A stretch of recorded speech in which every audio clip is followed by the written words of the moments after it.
Hi, this is David Healy at LibraWave. Today we're going to take a look at modern Bodhrán. This is a technical walkthrough of how the instrument works and how you can use it. This isn't going to be a playthrough of all the different sounds, but we will be listening to some of them along the way. The samples in this library were recorded in Scotland and performed by Marisa Waite of modernbodhrán.com. For this library we recorded 4 different drums. They're accessible through the preset browser, so we'll click the current preset name here. And there's the 4 drums. So drum 1 is a 16-inch drum, drum 2 is a 14-inch drum, and drum 3 and 4 are both 13-inch drums. Each one has a unique character, and together they make a great collection. So let's start by taking a look at the interface. Modern Bodhrán runs in the free Rhapsody player. In the top left we have the velocity response editor. The x-axis is the input velocity, and the y-axis is the output velocity. You can add nodes by left-clicking, and you can drag nodes around by clicking and dragging on them. You can delete nodes that you've added by right-clicking on them. And if you hold your right mouse button between 2 nodes and move it up and down, you can adjust the curve between those 2 nodes.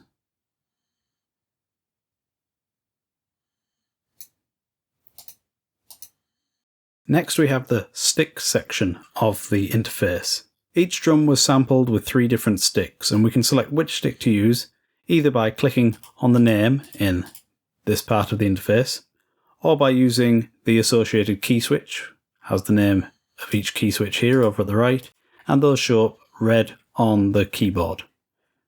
So if I play those now on my keyboard, it will change through the different sticks. So the hot rod stick is made up of a bundle of dowels, and it has a sound somewhere between the wooden tipper, which we'll hear shortly, and a brush. The tipper is the traditional wooden stick that's commonly associated with the bodhrán. It has a nice firm, clear sound.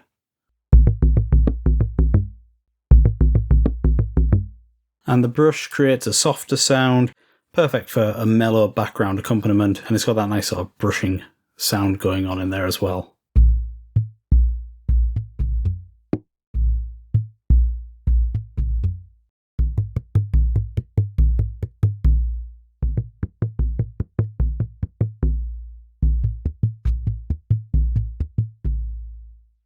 The little sliders at the right of each stick allow you to adjust the relative volume between the different sticks. So we've got the hot rod here,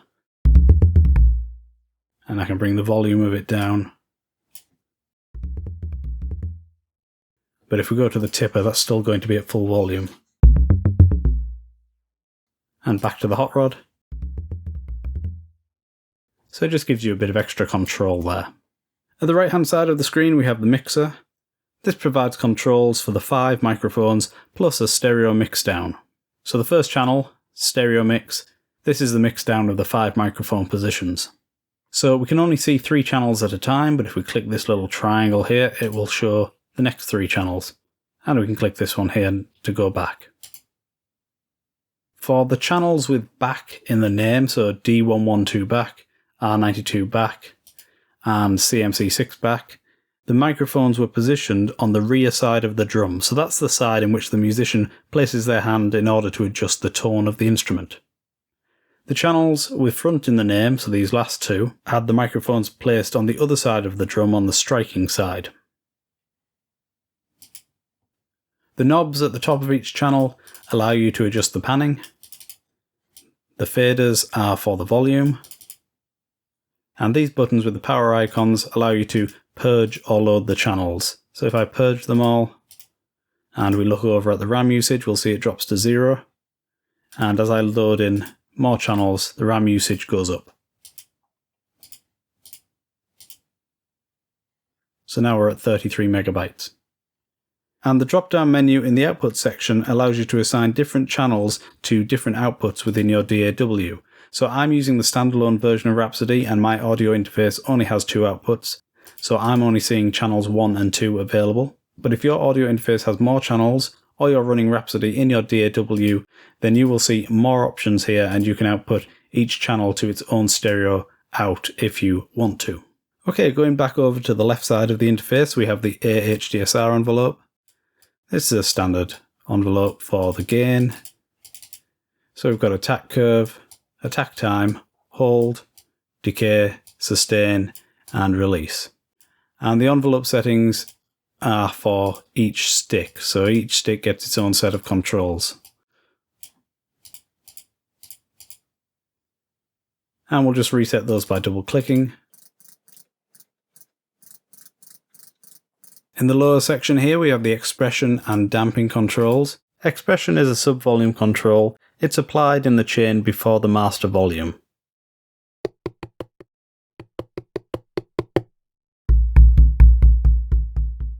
And this will usually be assigned to your expression pedal, which is CC11, but you can change that by right-clicking, removing CC11, assigning a new MIDI CC, or assigning a controller through MIDI Learn, which allows you to move a hardware controller to link it to the control on the interface.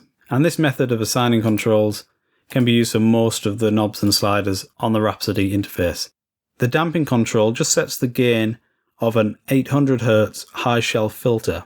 Setting the knob to 0% will completely disable the filter, so that'll save you a bit of CPU if you're not using it. And the gain is applied linearly between 0 decibels at the 0 mark and negative 12 decibels at the 100% mark.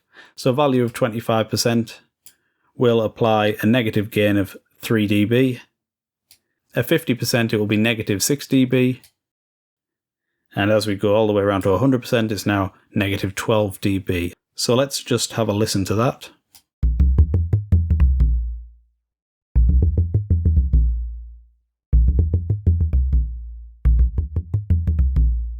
So it's just taking down some of that high frequency content and creating a slightly duller sound. It can be quite useful to help you fit the drum into other contexts. Okay, so before we look at the different presets and move on down to the on-screen keyboard, let's talk briefly about how the Bodhrán is played. The musician places one hand inside the drum, which she uses to vary the tone of the instrument by adjusting where and how she's making contact with the underside of the drum skin. And the other hand holds the stick and strikes the drum head. It's also possible to perform pitch bends and other tone variations by moving the hand on the inside of the drum while the sound is still resonating. For modern Bodhrán, we recorded 5 different hand positions for each drum and each stick. We also recorded some rim shots for the hot rod and the tipper, but not for the brush. To make it easier to know which tone you are triggering, I've colour-coded the on-screen keyboard. So exactly which keys are which colour will vary depending on preset, but the same tones will always be the same colour. So yellow is for the low tones, green is for the low middle, pink is the high middle,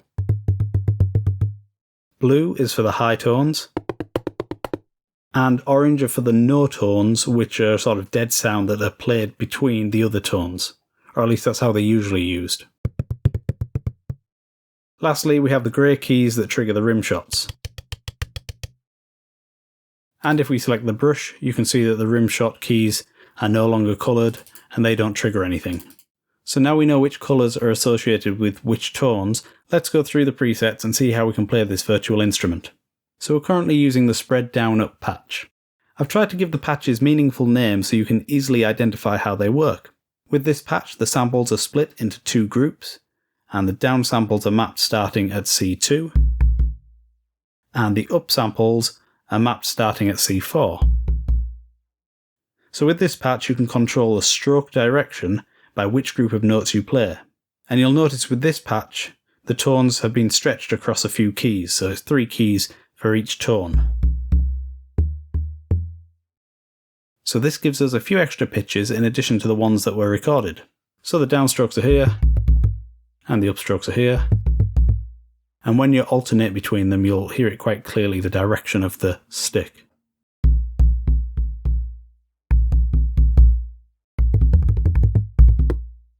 Each hit was recorded 6 times, both up and down. So in total we have 12 round robins for each tone, and at each of the 3 dynamics. So we have a total of 36 variations per note. And with this patch having the samples stretched over 3 tones, we have even more variations to choose from. Okay, let's take a look at the next preset. So we'll go back to the preset browser. And so far we've been looking at drum 1, but let's go to drum 2. They all have the same selection of presets, by the way, so we can see that here. But let's go to drum 2 and we'll go to the spread RR preset. So like the spread down up patch, this one also has the up and down samples split into two groups on the keyboard. But instead of stretching the tones over multiple keys, what we have are the individual repetition recordings. For example, if we play any of the yellow keys starting from C1, we are playing a low tone in the down direction, and each one is a separate round-robin recording. And if we do the same thing starting at C4, we're going to hear the upstrokes.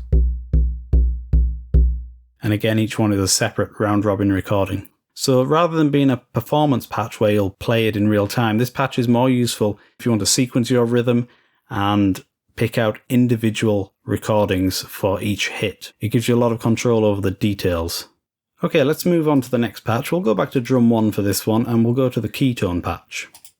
So this one allows us to play in a similar way to how the real instrument is played. We use one hand to select a tone, so from the colour-coded keys as before. But as you'll notice, no sound is triggered. So we have to use another hand to trigger the up or down samples. And if we use our left hand, we can use the keys B0 to E1. Or if you prefer to use your right hand, you can use the keys B4 to E5. So B0 and C1 and B4 and C5 both trigger down samples. And D1 and E1, or D5 and E5, both trigger up samples. So the reason we have two trigger keys down and two trigger keys up in each grouping is so that you can play quick double down or double up strokes, which is a common Bodhrán technique. But most of the time with this patch, you're going to just be using two keys like C1 and D1.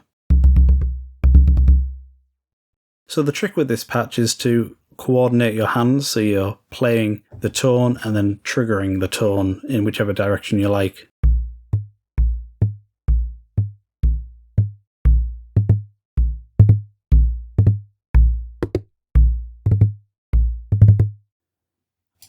Okay, let's go to drum 3 and we'll go to the mod tone preset. So this is similar to the keytone patch, but now we select the tone to play using the mod wheel or another controller mapped to CC1, but it has to be CC1. We trigger the up or down stroke using the keys B2 to E3. And like the keytone patch, we have two keys for the downstrokes and two for the upstrokes. Additionally, we have the rim shots mapped to F3, G3 and A3. So you can just trigger those on their own, you don't need to select those with the mod wheel.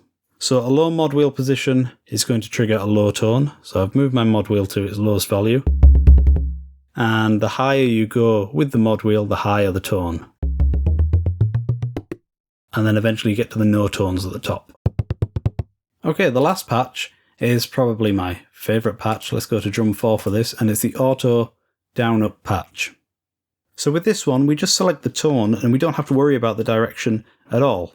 The library will automatically select the correct direction based on the time signature, which we can select from this little drop down in the sticks section. So we'll leave it on 4/4 for now, which is the default value. And with this pattern, it will alternate between down and up for each key press.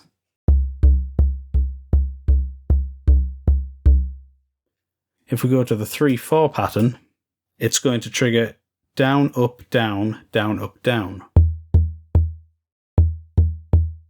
And then the 7/8 is a longer rhythm, so that's going to trigger down, up, down, up, down, up, down. So choose the time signature that is most appropriate for the piece you're working on. You can also change this dynamically by assigning a controller to it, so you're not fixed to a single rhythm for your entire track. This patch also includes some additional key switches.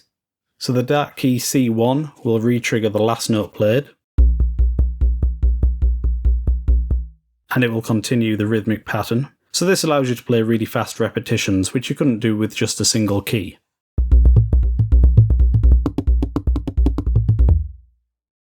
The C2 key switch is for playing a rest. So when we press this, the down-up pattern will proceed to the next step, but no sound will be triggered. So if we're in a 3/4 rhythm, for instance, which is down, up, down, down, up, down, the first hit would be a downstroke, and then the next hit should be an upstroke, but if you play a C2, then it's going to actually play the following downstroke. So let's try that. So we'll hear a downstroke. And now the next one should be an upstroke, but I'm going to press C2, so we'll get another downstroke. The last key switch for this patch is D2, so that's this one here. And that just resets the pattern to its first step. So that's the end of our walkthrough of modern Bodhrán. Please check out the links in the video description to view the product page as well as the user manual, and there is also a link to Maurice's website. If you have any questions or comments, please leave them below the video and I'll get back to you. You can also contact me through the LibraWave website. Thank you for watching, and I hope you have a great rest of your day.